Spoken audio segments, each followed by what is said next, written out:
আসসালামু আলাইকুম প্রিয় ভাইয়া ও আপুরা।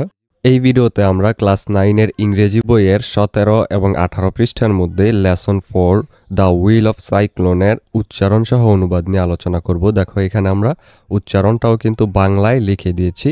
এরকমভাবে পুরোটা উচ্চারণ সহ আমরা অনুবাদ দেখব এবং এর পরের ভিডিওটিতে আমরা নিচে দেখো কিছু প্রশ্ন দেয়া আছে 1 থেকে 5 পর্যন্ত। এই 5টা প্রশ্নের উত্তর নিয়ে আলোচনা করব। আমাদের আগের ভিডিওটিতে ফেরদাউস কমেন্ট করেছে, খুব সুন্দর হয়েছে স্যার, থ্যাংক ইউ ফেরদাউস।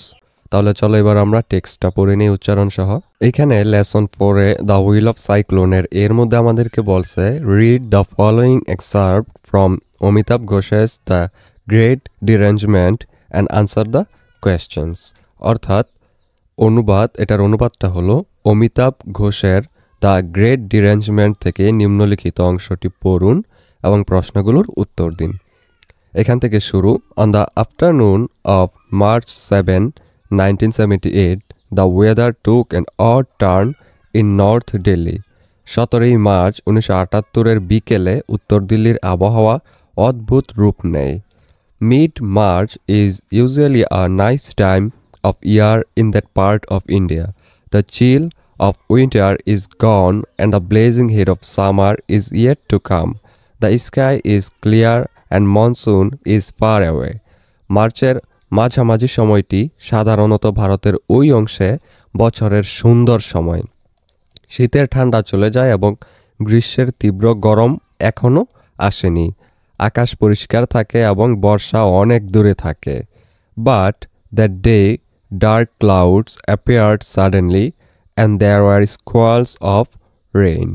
কিন্তু সেদিন কালো মেঘ হঠাৎ করে দেখা দিল এবং প্রবল বৃষ্টি শুরু হলো। Then followed an even bigger surprise, a hailstorm. এরপর আরো বড় একটি বিস্ময় অপেক্ষা করছিল, শিলাবৃষ্টি। এখানে এই যে হেলস্টর্ম, এটার মানে হলো শিলাবৃষ্টি।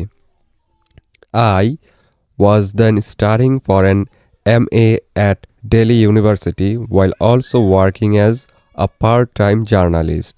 তখন আমি দিল্লি বিশ্ববিদ্যালয়ে MA পড়ছিলাম এবং একই সাথে খণ্ডকালীন সাংবাদিক হিসেবে কাজ করছিলাম।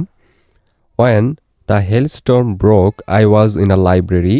যখন শিলাবৃষ্টি শুরু হলো আমি একটি লাইব্রেরিতে ছিলাম। I had planned to stay late, but the unseasonal weather led to a change of mind and I decided to leave. আমার দেরি করে থাকার পরিকল্পনা ছিল, কিন্তু অপ্রত্যাশিত আবহাওয়ার কারণে মন পরিবর্তন হলো এবং আমি চলে যাওয়ার সিদ্ধান্ত নিলাম।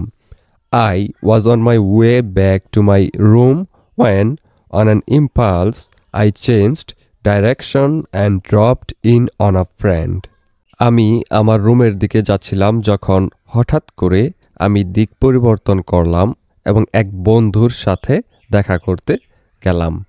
But the weather continued to worsen as we were chatting, so after a few minutes I decided to head straight back by a route that I rarely had occasion to take. কিন্তু আমরা যখন কথা বলছিলাম আবহাওয়া আরও খারাপ হতে শুরু করলো, তাই কিছুক্ষণ পর আমি এমন একটি রাস্তা দিয়ে সোজা ফিরে যাওয়ার সিদ্ধান্ত নিলাম যে রাস্তা দিয়ে আমার খুব কমই যাওয়া হয়। I had just passed a busy intersection called Morish Nagar when I heard a rumbling sound somewhere above. আমি সবেমাত্র মরিশনগর নামক একটি ব্যস্ত মোড় পেরিয়েছি যখন আমি উপরে কোথাও একটি বিকট শব্দ শুনতে পেলাম। Glancing over my shoulder, I saw a grey tube-like extrusion forming on the underside of a dark cloud. It grew rapidly as I watched, and then all of a sudden it turned and came whiplashing down to earth, heading in my direction. আমার কাঁধের উপর দিয়ে তাকালে আমি দেখলাম একটি ধূসর নল সদৃশ বহির্মুখ একটি অন্ধকার মেঘের নিচের দিকে তৈরি হচ্ছে। আমি দেখার সাথে সাথেই এটি দ্রুত বাড়তে লাগলো এবং তারপর হঠাৎ করে এটি ঘুরে গেল এবং পৃথিবীর দিকে নেমে এলো, আমার দিকে আসতে লাগলো। Across the street lay a large administrative building. I sprinted over and headed toward what seemed to be an entrance. রাস্তার ওপারে ছিল একটি বিশাল প্রশাসনিক ভবন। আমি দৌড়ে গেলাম এবং যা মনে হয়েছিল একটি প্রবেশপথ সেদিকে এগিয়ে গেলাম। But the glass-fronted doors were shut and a small crowd stood huddled outside in the shelter of an overhang. কিন্তু কাচের সামনের দরজা বন্ধ ছিল এবং একটি ছোট ভিড় বাইরে জড়ো হয়ে দাঁড়িয়েছিল একটি ঝুলে থাকা অংশের আড়ালে। There was no room for me there, so I ran around to the front of the building, spotting a small balcony. I jumped over the parapet and crouched on the floor. সেখানে আমার জন্য জায়গা ছিল না, তাই আমি দৌড়ে ভবনের সামনে গেলাম। একটি ছোট বারান্দা দেখতে পেয়ে আমি প্রাচীর টপকে ভিতরে গেলাম এবং মেঝেতে কুজু হয়ে বসলাম। The noise quickly rose to a frenzied pitch and the wind began to tug fiercely at my clothes. গোলমাল দ্রুত একটি উন্মত্ত পর্যায়ে পৌঁছে গেল এবং বাতাস আমার জামা কাপড় ধরে টানতে শুরু করলো। Stealing a glance over the parapet, I saw to my astonishment that my surroundings had been darkened by a churning cloud of dust. প্রাচীরের উপর থেকে এক ঝলক দেখে আমি বিস্ময়ে দেখলাম যে আমার চারপাশ ধুলোর ঘূর্ণায়মান মেঘে অন্ধকার হয়ে গেছে। In the dim glow that was shining down from above, I saw an extraordinary panoply of objects flying past: bicycles, scooters, lampposts, sheets of corrugated iron, even entire tea stalls. উপর থেকে যে আবছা আলো আসছিল তাতে আমি দেখলাম অসাধারণ সব জিনিস উড়ে যাচ্ছে। সাইকেল, স্কুটার, ল্যাম্পপোস্ট, ঢেউতোলা লোহার চাদর, এমনকি আস্ত চায়ের দোকানও। In that instant, gravity itself seemed to have been transformed into a wheel spinning upon the fingertip of some unknown power. সেই মুহূর্তে মনে হলো যেন মাধ্যাকর্ষণ নিজেই কোনো অজানা শক্তির আঙ্গুলের ডগায় ঘুরতে থাকা একটি চাকায় পরিণত হয়েছে। I buried my head in my arms and lay still. Moments later, the noise died down and was replaced by an eerie silence. আমি আমার মাথা আমার বাহুতে গুজে দিলাম এবং স্থির হয়ে শুয়ে রইলাম। কিছুক্ষণ পর কোলাহল থেমে গেল এবং ভয়ঙ্কর নীরবতা নেমে এলো। When at last I climbed out of the balcony, I was confronted by a scene of devastation such as I had never before beheld. অবশেষে যখন আমি বারান্দা থেকে উঠলাম তখন আমি এমন ধ্বংসযজ্ঞের মুখোমুখি হলাম যা আগে কখনো হয়নি।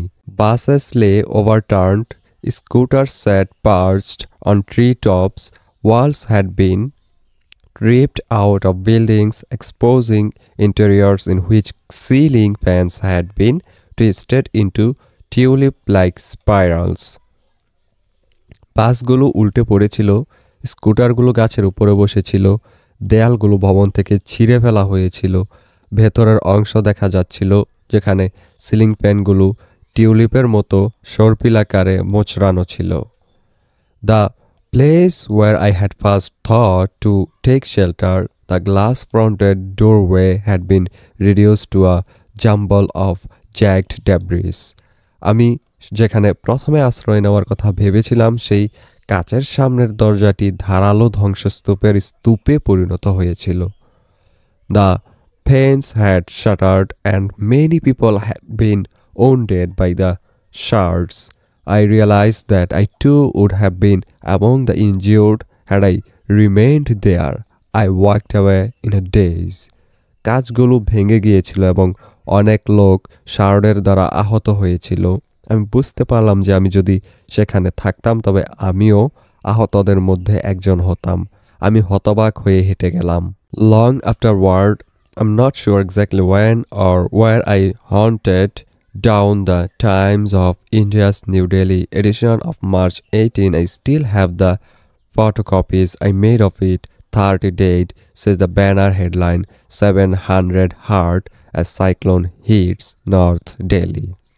অনেক পরে আমি ঠিক কখন বা কোথায় 8ই মার্চের টাইমস অফ ইন্ডিয়ার নতুন দিল্লি সংস্করণ খুঁজে বের করেছিলাম আমি নিশ্চিত নই, তবে আমার কাছে এখনও এর ফটোকপি আছে। ব্যানার শিরোনামে লেখা 30 জন নিহত, উত্তর দিল্লিতে ঘূর্ণিঝড়ের আঘাতে 700 জন আহত। ভিডিওর এই পর্যায়ে তোমাদেরকে একটা আপডেট জানিয়ে রাখি, তোমাদের নিশ্চয়ই এক এক বিষয়ের প্রাইভেট পড়ার জন্য এক এক স্যারের কাছে দৌড়াদৌড়ি করতে হয়। এতে করে অনেক সময় এবং অনেক টাকাও খরচ হয়। কেমন হতো যদি একই জায়গায় সবগুলো সাবজেক্টের প্রাইভেট পড়তে পারতে আর টাকাও লাগতো অনেক কম। সেই কথা ভেবেই তোমাদের জন্য 10 মিনিট স্কুল একটি অনলাইন কোর্স লঞ্চ করেছে, যেখানে খুব অল্প খরচে গোছানোভাবে সকল বিষয়ের উপর ক্লাসগুলো নেওয়া হবে। ডেসক্রিপশনে লিংক দেওয়া আছে, সেই লিংকে ক্লিক করে বিস্তারিত জেনে যদি কোর্সটি ভালো লাগে তাহলে আজই ভর্তি হয়ে যাও সেই কোর্সে। এই ভিডিওটি এই পর্যন্তই। নেক্সট ভিডিওতে আমরা 18 পৃষ্ঠার যে প্রশ্নগুলো আছে 5টা প্রশ্ন, সেই প্রশ্নগুলোর উত্তর নিয়ে আলোচনা করব। এই যে নিচে এখানে যে 5টা প্রশ্ন আছে সেগুলো, এর আগের ভিডিওগুলোতে আমরা আগের যে লেসনগুলো ছিল সেগুলো নিয়ে আলোচনা করেছিলাম। ডেসক্রিপশনে লিংক দেওয়া আছে প্লেলিস্টের, সেখানে গিয়ে তোমরা সেগুলো দেখে নিতে পারো। পরবর্তী ভিডিওটি পেতে হলে অবশ্যই চ্যানেলটিকে সাবস্ক্রাইব করে রেখো।